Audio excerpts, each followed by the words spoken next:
Buenos días, buenas tardes, buenas noches, de donde sea que nos estén viendo o escuchando. Bienvenidos al día 2 de la Semana del Sommelier 2026. Hoy tenemos el segundo día con un invitado desde Canadá. Bienvenido José. Él va a ser nuestro invitado del día de mañana. Vamos a empezar a recibir a las personas y ya se nos ha unido el invitado de hoy. Para advertirle que la entrevista de hoy es en inglés, entonces vamos a incluir a Joris y comenzar.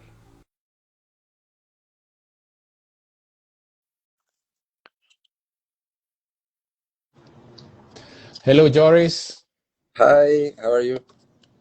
very welcome to have you. A pleasure to have you here with us on this Awesome. Sommelier Week. Thank you Pleasure. very much for your time.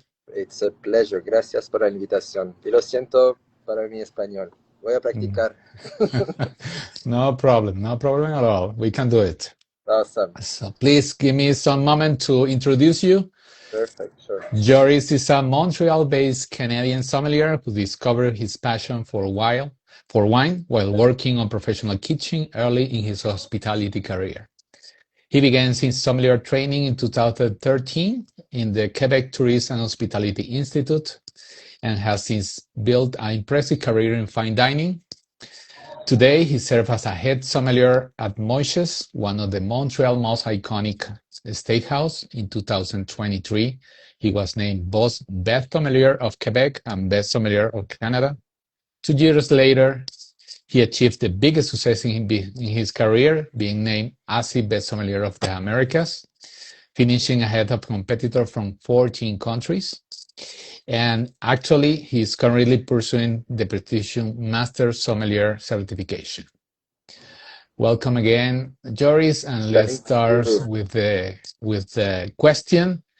How did you discover the world of wine, and what led you to pursue the careers as a sommelier? You began in the fine dining industry, but later you became a sommelier. How that become? So, some people or some of my colleagues have amazing stories about how they started. Like their grandfather or grandmother made them try a special old wine, and then it changed their life. Me, it wasn't the case. Wine was always around in my home. My parents drank wine, but they never really discussed what was the region or the grape whatsoever. But one of my uncle had a strong interest in it. And in my first trips to Europe, when I was 18, allowed to drink, then he made me try a few wines. So it sparked a little bit of interest. But it's through my restaurant career when I was working at the first restaurant that had a wine list. All of a sudden, there was 3 glasses of red in front of me, and I smelled them, and they were different. And it was a little surprising to me because I thought all reds tasted the same, all whites tasted the same. So it sparked an interest. And really, the moment where my passion grew is when I took a sommelier class at the l'ITHQ, the hospitality school in Montreal. And one of my teacher, Stéphane Leroux, my first teacher, started to present us all the different aspects that touches the wine. So the history, the geography, the agriculture, also the culture around wine itself, and that really blew my mind. And I've been You hooked discovered that wine is not only a drink; it's a history, it's geography, it's exactly. chemistry. Exactly, and to me that was passionate because it quickly became a way to travel through a book and a glass of wine, so cheaper than a flight. That's great. Looking back your journey, who was your greatest influence in the development as a sommelier? So I know it's hard to mention one person, but there are two amazing women that since I started in the wine were really really important to me. First, there is a Véronique Rivet and Élise Lambert. So those two ladies, when I knew nothing about wine, they invited me to do some trainings about already 13 years ago, because Élise Lambert was training for best sommelier of the world. And also I went to see Véronique Rivet at her restaurant Soif in Gatineau, and we did some tastings also back then. And I would say there are two of the greatest sommelier we have in Canada for sure, and they always been great mentors for me. Then on the international side, never had the chance to meet him, but Enrico Bernardo, that won Best Sommelier of the World, I believe it was 2006.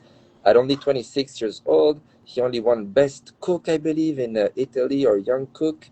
So watching a video of him on YouTube sparked a great interest for me in wine competitions. And so on the international, yes, but I can name many of them, also different Master of Wine, Master Sommelier, and other best sommelier of the world, obviously. But Veronique and Elise are my two heroes. Great.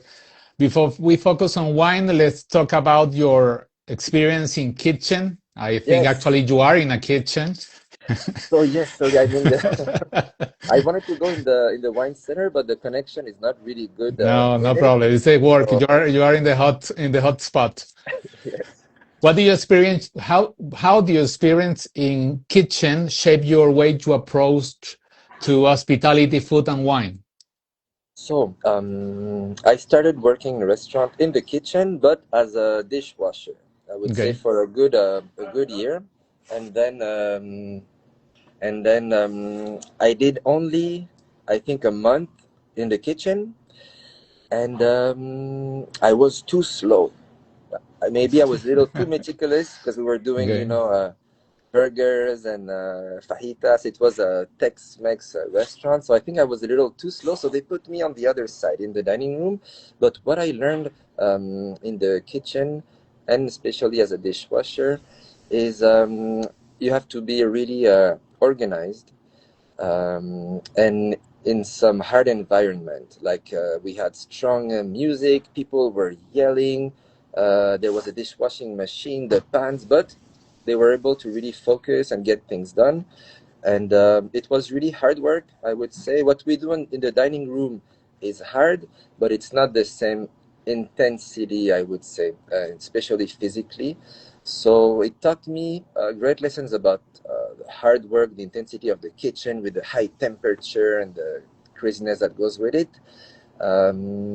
Yeah, so it taught me a good lesson about what hard work really was. And then once in the dining room, was able to maybe appreciate it even more, and especially appreciate the work that the kitchen is doing. Okay. You train in Quebec, but you built your career in Montreal. What will Yes. you describe the wine scene and wine culture in those parts of Canada? So in Quebec and in Montreal, we have a great luck is that we are not a big wine producer country or province. We have now, it's been growing since I would say the 1990s, early 2000s. The wine industry in Quebec did grow, but we're still small. So we import wines from all over the world. And so our guests are quite curious also to discover things. And since we don't grow up, like some of my colleagues or family that were born, let's say in France or in Spain, they grew up with wine. So some of them could take it for granted, and think they really know it.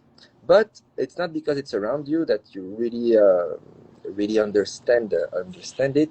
And I think one of the things that's great in Quebec is that the overall consumer knowledge is quite high because we all had to learn it, and from the start. And we're quite curious. And also our wine list, I would say, there's a big focus on wines from Europe, but we're in America, so you have lots of wines from the rest of the Americas too. So I think that is great. And also I think we have we have something unique about our service also. It is professional, but I think it's quite warm at the same time. And I think that is the strength about Montreal or Quebec scene at the same time is we do the great gesture, but in a maybe more relaxed way. So we have Okay. a nice proximity with the guest, and I think that's what defines us. Okay. Also, we are not far from Toronto, from New York. So when producers come and travel to one of those cities, it's easy for them to come and see us and in Montreal. So even though we are quite far from, let's say, Argentina or from Germany or other countries. Once they are in America, we're quite close. Great. You are currently the head sommelier of Moishes, one of the Yes. most Montreal iconic restaurant. What makes the wine program of this place unique, and what are the biggest challenge and rewards of leading that wine program?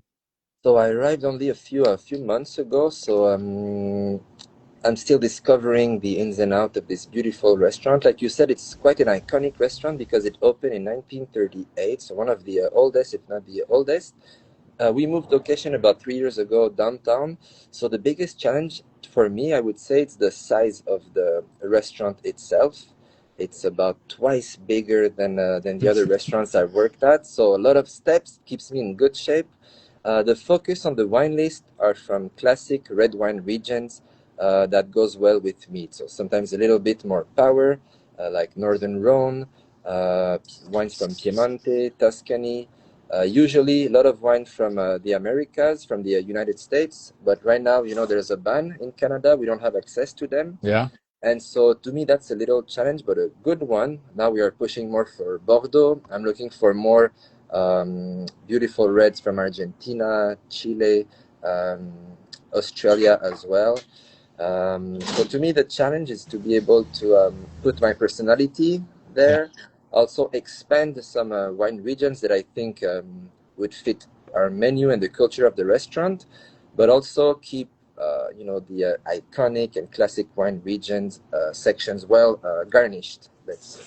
But it's a beautiful playground. We have it's both fine dining but with high volume, so we are able to and the guests are open-minded to try many different things. So there's many ideas that I want to push forward, expand the wines by the glass program. Also, yes, maybe try to push for more under the radar regions. Especially many regions from Spain, I believe, would fit really well on the wine list, just to engage the conversation.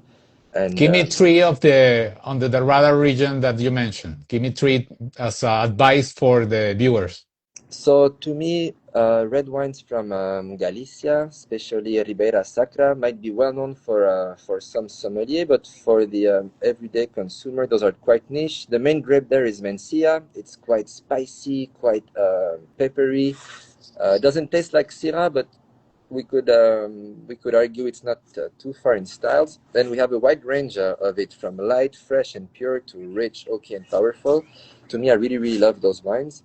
I'm also a huge fan of wines from the Islas Canarias, the Canary Islands.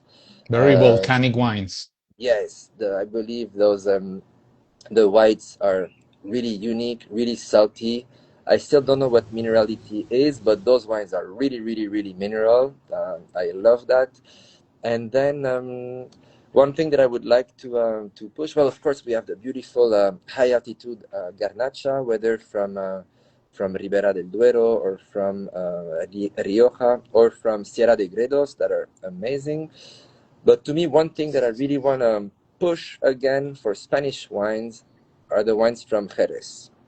I think they are unique, they are outstanding. I think they are really undervalued. They might be challenging for some guests, I understand. I even tried myself, I tried to make my family drink Finos or Manzanillas. I've been trying for years, and they still don't want to. But I think those wines are really special and unique.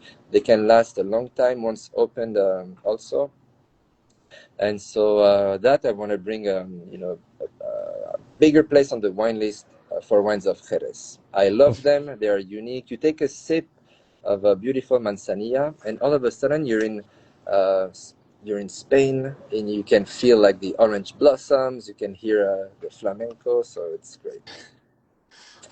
Of course, there are hidden gems, and the wine list is always a work in progress. Totally. And sometimes wine list, it's always a work in progress, like you said, because there's a moment you're really happy about it. Oh, why? I have this, I have that, everything's in place. And then, of course, it gets drunk, and so you have to find those wines again, you know. But it's lovely. Our philosophy here is not to build a museum, you know. We want people to drink the wines, and we want to us as sommelier also to discover new ones all of the time. And we also do our margins according to that, to try to encourage people to discover and try. And yes, I don't want to put wines um, on the wine list at a crazy price that we might never sell. I want to sell it, and I want my guests to try it, and so To that's the enjoy it. philosophy. Yes, that's what wine is all about, you know. Cheers. Cheers That for is, that. Let's go to 2023. You won yes, both Best Sommelier of Quebec and Best Sommelier of Canada. yes. They are totally different contests, and how different are those two competition, and how and what did each victory mean to you? So winning Best Sommelier of Quebec was something huge for me. I would say, in a sense, even more than the Canadian, because in Quebec it took me 4 attempts, Okay. and it's every 2.5 or 3 years, you know, between each competition. And so the first time I did it, I did the semi-final. I was quite happy. It was my first time. The second time I was third with the best tasting notes. The third time I was second with the best tasting notes. So every time You it are was a so close. little step, little step. And finally in 2023 I won. And it was, Véronique was there, Alain Bélanger, one of my good friends and coaches, Elise. So it was really with like all the Quebecois wine family. So this was really, really great. My parents were also present. So this was really amazing because finally, you know, I could pass this step, because if you don't win your province, you can't go to the Canadian. Okay. And then only a few months ago, I believe it was 2 or 3 months after, I went to the Canadian, and so I didn't have enough time for me to prepare for the Canadian, because, you know, in Quebec I did it in French, but Okay. then at the national level you have to do it in another language, and so doing it in English was a little challenge, but it was great. But I went my competition in Quebec, I had lots of pressure because everybody expected me to win, because it was my fourth attempt in third times in the finals. But in Canadian, I was like the underdog, I would say. Yeah. So I had a little less pressure, and I think that helped me a lot. I was just super happy to be there, and my mindset, it's always, of course, I want to get into the finals and win everything, but I try to think like one step at a time, and I always tell myself, if you make it to the final, everything can happen. So winning the Canadian was really, really special, and I was there with my friend Hugo Duchan. We were two representing Quebec, both in the finals.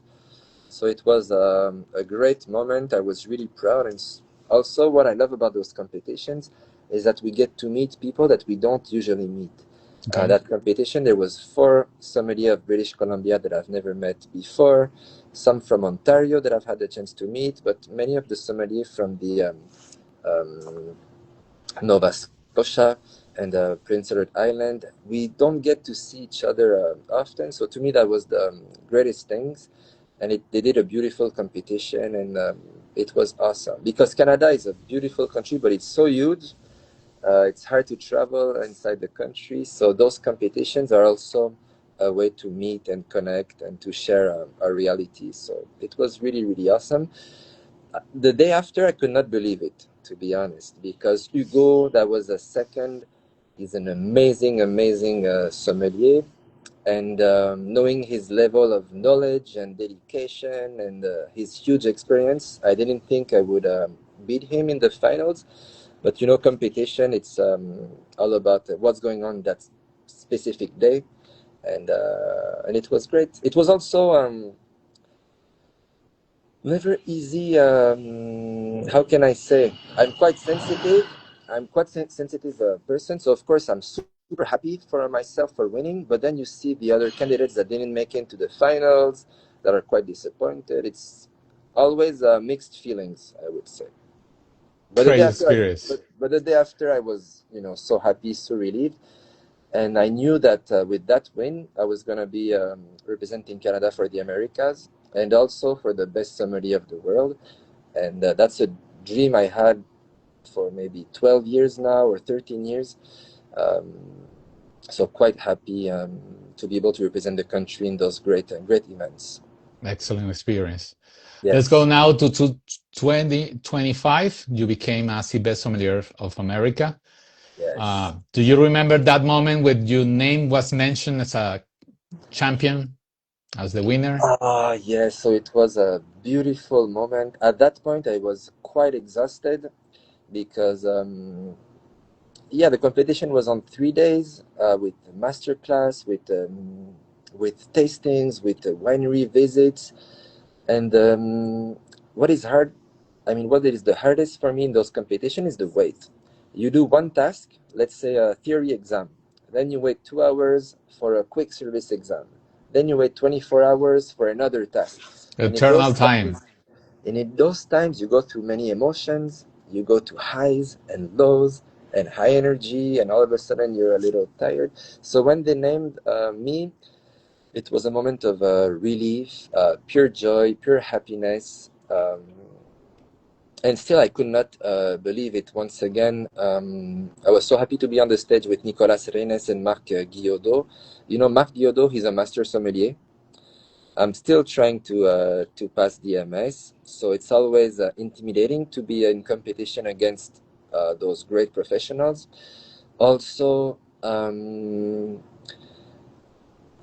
yes, it was my first attempt at the Americas, and there was many best sommelier of the world and on the jury. So I was so proud and so happy and really, yeah, really happy. And once again, I knew that by winning that competition, my name was close to Elise and Vero's name, so I was quite happy, quite pleased.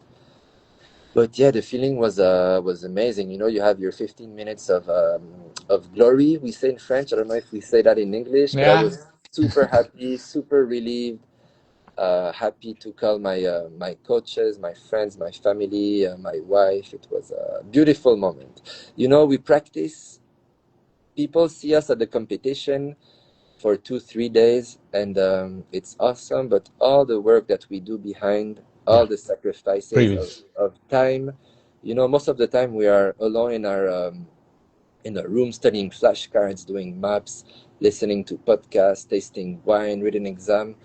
Um, so of course, if you don't win, all the great work you've done is worth it because we get better as professional. But when you win, you're like, okay, I didn't do it for nothing in a sense. Because the hardest thing to me is the time you don't spend with friends or family. Because studying wine, I love it. I could do it all day. But For sometimes, free. but yes, but sometimes it's hard to like. You have friends that are gonna go out, like, oh well, not tonight. I can't, and so or you're gonna miss an event because A you know family that events. yes, and you know that the day after, well, you have an early tasting or things like that. But when you win, maybe they understand a little better, I would say. Yeah, for sure. Yeah. Many people have never seen a sommelier competition. Yes. Thank God we are in the recent events, they are doing YouTube live, transmitting Yes. the competition. But to to share with us what the key challenge competitor uh, face, what the skill they are the judge looking for the competitors. Perfect. Just one quick second.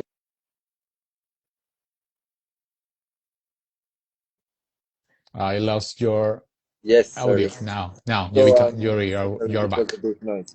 So for the competitions, as I would say, the Court of Masters Sommelier as well, or hospitality school, I would say in general, our work as a sommelier are evaluated to three different things. First, there's tastings. It can be different types of tastings in the competition. Sometimes it's going to be written in 6 or 8 or 10 minutes. So you write the whole grid in details, make a nice conclusion, offer yes, you have to say everything about the wine, but also say at what temperature, if the wine is ready to drink. It should be accompanied by this dish or that. Sometimes we have oral tastings as well. So we do the same as written, but in 2 or 3 minutes. And sometimes we have to do identification of beverages. So we don't need to do the whole grade, but we just have to identify as closely as possible. It can be beer, it can be sake, it can be a cocktail, it can be a type of tea. Now the non-alcoholic beverages are taking a bit more space. And so, so for the tasting, at every step of the competition, we are challenged on it.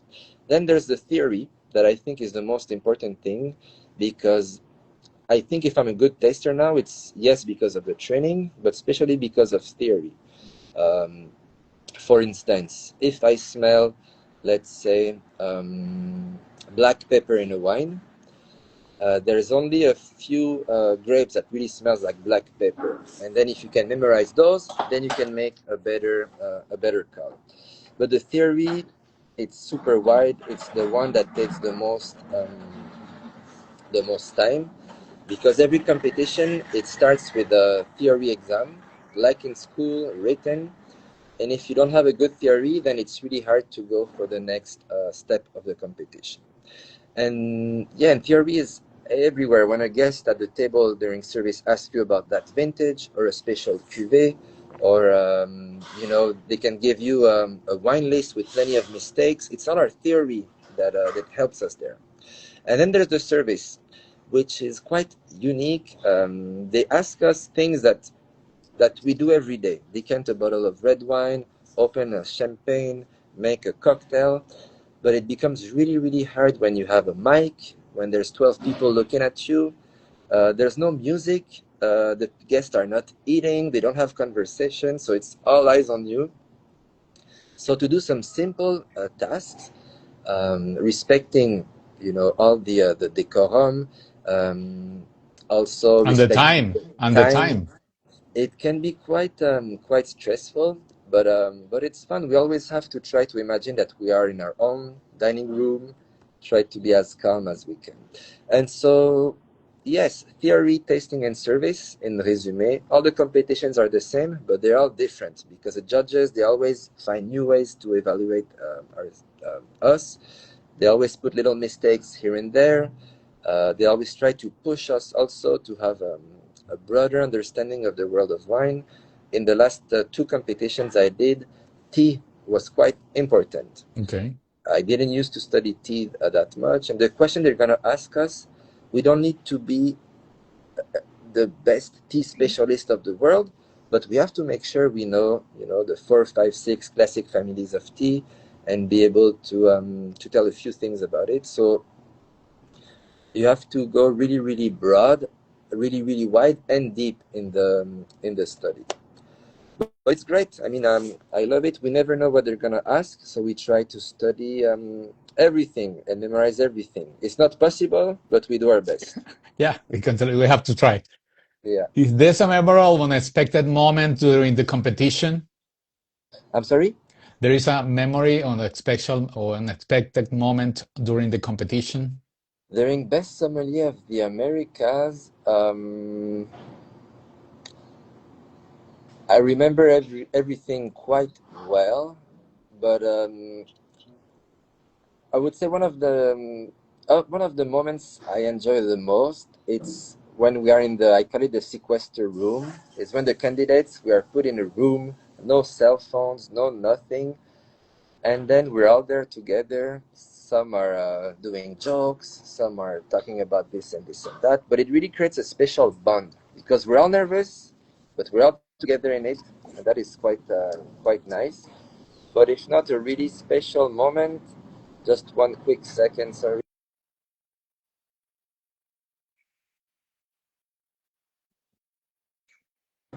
Another special moment, I would say, I just before going on the stage, I put a beautiful bottle of white wine on ice, because we were in the back room with all the wines for the master class and everything. And so when I stepped off the stage, I knew that I would have a nice glass of white, and I remember myself opening it, drinking it, and it was an awesome moment. And I could also share it with with the colleagues. So that was nice because we had a little moment with Nicolas and Mark before they announced the winners, and I would say that was one of the best memory I have. Great. You're currently studying for the Master Sommelier. It's a great challenge. And what did take you to take that challenge, and how demanding is the journey to become Master Sommelier? So I took the challenge a long time ago when I did my introductory course, probably about 10 years ago already. Some people, they do the master, the whole thing in 2, 3, 4 years. It's not my case, but I keep on trying. So I have a good colleagues of mine, Guillaume and Carl in Montreal, that were close to Elise Lambert. And Elise Lambert was preparing for the Master Sommelier, and I learned about it through them. And so I thought, oh, well, the intro and the certified, they're coming to Montreal, so let's get ready for it. The first two levels, um, I wouldn't say they are easy, but they are quite accessible. But then for the advanced, I really had to put a ton of effort, a ton of time. Um, Back when I did it, we used to do all three parts in 3 days, so one task every day. This was one of the most intense moment in my wine career, and I passed it the first time, and I was so happy because so many people told me, "Oh, you never passed the first time, this and this and that." So I was really, really proud of what I did. And then finally, I could dream of doing the master sommelier because yeah, there's four steps, four levels, and so I could finally dream of doing it. And I'm still trying. I am. I don't want to say stuck, but I am passing the theory. Okay, because if you don't pass the theory, you can't have access to the other two sections of the exams. And every time I do it, I learn a lot because the questions they ask, and the exam is fair. They ask questions that I think we should know. The format is what is the hardest. It's an oral examination, so Okay. it's about I don't know 100 questions or so in little more or little less than an hour. So the format makes it really really hard because once they ask the next question, you can't go back, and sometimes I'm quite visual. So if I see a name or a question, then it can really help me to access the information. But being everything oral is quite intense. But the journey, they say that maybe to cheer us up a little bit, but it's all about the journey. And I feel like every time I do it, I get better. My understanding of the world of wine is better, and also how I can explain things or give answers is getting better. So it's a long journey. I can't wait to pass the theory so I can show them how good of a taster and service sommelier I am. But it's a huge challenge, and it's not a competition. So it's really about reaching that standard. We need 75%, and I haven't reached it yet. So I'm becoming a better student also, because I have to try to find new ways to be able to memorize things, and also to this exam is perfect because it really highlights our how can I say in English, our weaknesses, you Okay. know. And sometimes it's easy for me. Let's say I work in restaurants where Champagne and Burgundy and Bordeaux have always been important. So those regions, I don't need to study them. I need to focus on my weaknesses. And every exam, it highlights my weaknesses, like tequila and mezcal, like sake, and those are the subjects I need to work more on. But it's lovely. Of course, I wished I passed it the first time, but I'm getting better every single time, and it's a challenge that I put myself on, and hopefully I'm gonna do it someday. I'm sure. I'm sure of It, that. it it has to be hard. There's a little less than 300 people, only 7 Canadians. Uh, if it was easy, the title would mean a little less. So I keep on pushing and growing, and that's my whole wine journey was about that. Like keep working and keep studying. Great. What do you think that believe? How do you think us that what skills separate a good sommelier from a great sommelier? On the floor or in On competition? no, on the floor, on the floor. On the floor, the most important thing to me is that a sommelier has to love doing service, because knowledge and tasting skills, yes, it's important, but they have to like service. And to me personally, they have to put the guest first. Even though some sommelier has great personality and great knowledge, I think the spotlight should not be on us. It should be on the guest. So yes, and also try to be curious, and we don't have to impose our the wines we like. Of course, if a guest is like, oh, you know, I'm in your bring, hands. bring me anything, I'm open to everything, then now it's our time to really shine. But if a guest tells us, I want to drink that type of wine, we have to be able to listen, ask the right question. And yes, so I think liking guests, liking the floor, and also understand that it's a long game. We have to build a trust with our guests, so we make sure they come back. And I think being passionate about food is also something great, because our focus is on wine, of course. But if we're not passionate about what we serve, maybe we're going to be a little less passionate when it's time to talk about wine pairings. But I think, yeah, loving what we do, I would say, because some of us can be super technical. We go really, really far in our studies and everything, but sometimes we have to bring it down. And yes, I mean, we are waiters. We are, you know, we are, how can I say, focus on wine, but we are waiters first. Yeah, Yeah. agree. Let's talk about artificial intelligence. It's becoming part of Yes. many industries. How do you think will Yes. influence the sommelier and profession and wine education? So for wine education, I believe it is great. Many of my colleagues, they study with AI. I use it not to gather information, but I use it to make some how can I say it, whether some resume Yeah, or some graphics.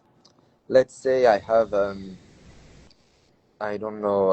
I want to make a graphic about all the residual sugar of the sweet wines of France. I have all the information. If I'm gonna do it myself, it's gonna take me 2 hours. AI can do it so quickly. So for studies, I think it is really, really great.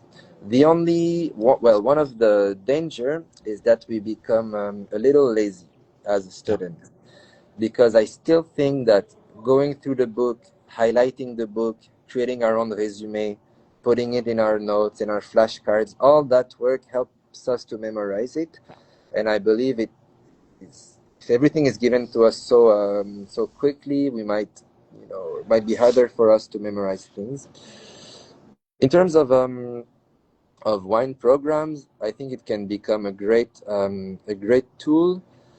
Um, One of the danger, I believe, is that if we ask AI to make a great wine list with that budget, with those specific types of wines, then we're gonna see hundreds of wine lists that are the same.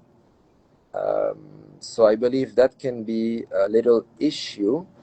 But if it can help us for inventory, if it can help us for the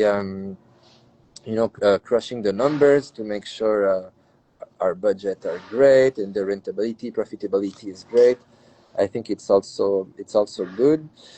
But for me, I'm a little old school about AI. I have to learn a little more about it. I know some of my colleagues might think that we're gonna get replaced soon. Some guests are already looking at the web for recommendation. So if those guests switch from the web to AI for recommendation, I don't think it's gonna change our work so much, because our real value as sommelier is the experience on the floor. yeah. Because yes, of course, maybe AI is able to make a good wine list, order the wines, but then I think we are doing the extra work of retransmitting the producer philosophy, or be able to really choose the great wine for this person at that moment. And so, yes, I don't think AI is going to be able to replace us, but we have to be we all have to learn about it, I believe, because it can become a great tool. And yeah, but let's see what's it's ahead of us. When the robots are gonna be really good. Plus, they have AI. If they can open bottle, maybe it's gonna be an issue for us. If they can unpack the boxes, that would be awesome too. You Yeah. know, no, Doing the but we, inventory and do all the thing yes, we don't want to do. but I listened to there's a great program called Alfred. That program is using AI now to help a restaurateur thinking about, okay, there's going to be a show in town in 2 weeks. Let's say, I don't know, there's going to be a playoff game. We know that when the playoff comes, you have that many guests coming in. Usually they drink this. If the weather, next week, the weather is going to be 30 degrees, so make sure you order rosé and stuff. That I'm curious. It can give us some tools, some informations. So that's another thing how AI could help us. I think if you have somebody that is really present in the restaurant, you might not need it, but for really big, let's say for a whole stadium or somebody that is taking care of dozens of restaurants at the same time, maybe that could be helpful. But I think we're just starting to learn all the things AI can help us with. Agree. Agree. For someone is considering to do a career in sommelier, what you will Yes. be your advice? So first, I would tell them about the schedule because schedules, like many other professions in life, we work at night. It's long hours, so we got to make sure those people are really ready for that. Because once again, um, it's an amazing job, and I wouldn't change it. But I've missed most of my weekends from the age of 16 to 30, I would say. And some cool things are happening on the weekend Of too, course. But if they're willing to do that sacrifice, then there's a whole world opening to them because they can travel everywhere with that job. They can meet guests from all over the world. And just the general culture that it brings is awesome. Also, depending on where you are, you can quickly become a entrepreneur or owner, and also sommelier is not only on the floor now. You can be a journalist, you can be an importer, you can be a teacher.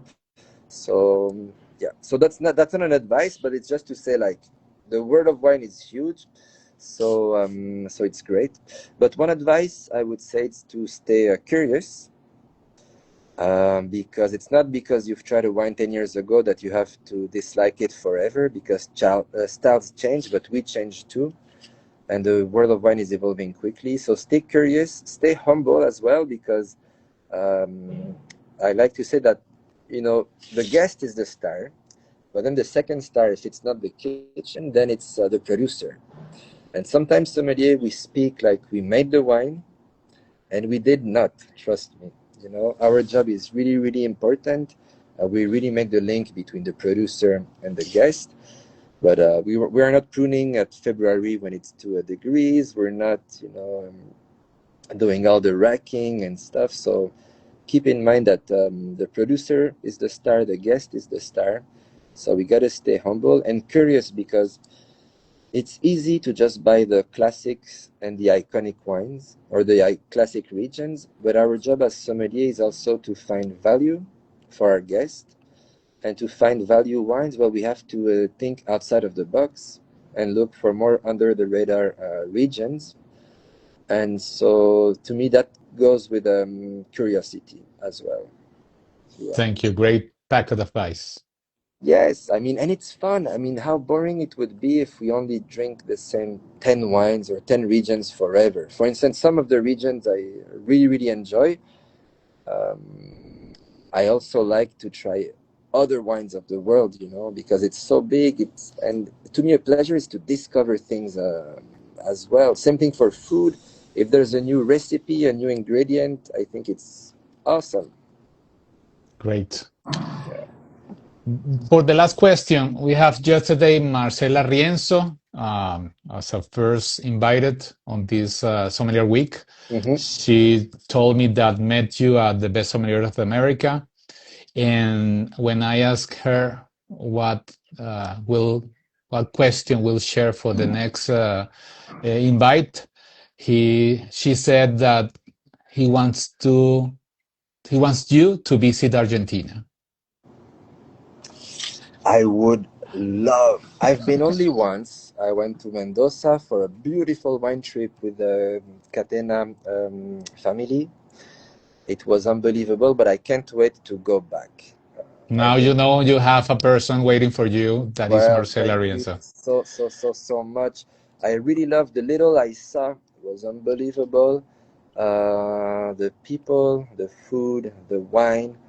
And yes, next time I go, I have to make sure to visit Buenos Aires.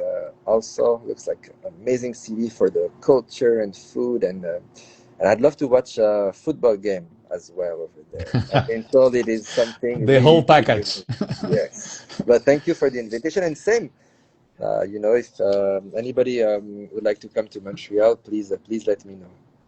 My final question will be, what question you will send to the next invite that is tomorrow? A good question for the next invite. So, okay, so as a sommelier or wine professionals, what can we do to make people drink sweet wines again? Okay, great. You know, Great challenge. It's not a question, it's a challenge. sweet wines, no, but just to open a discussion. One of my favorite grape is Riesling, and one of my favorite wine regions might be a Moselle in Germany. But those wines are not in fashion anymore. Same for Tokai, for Sauterne, for Port. Those wines were some of the more sought after in the world, more expensive than Burgundy or Champagne whatsoever. But now I think we take it for granted, and the producer might stop producing it if nobody drinks it. And I think it's to us sommelier to try to keep those regions and styles alive. But what should we do? What can we do? Great. Great question. Finally, Joris, all of the luck for the final competition, the best sommelier of the world, that Thank will you. be on Portugal, right? Exactly, in Lisboa in October. October. We are pending of the result. Best of luck of the competition. And thank you very much for your time. Thank you. Muchísimas gracias. Gracias. Chao. Salud.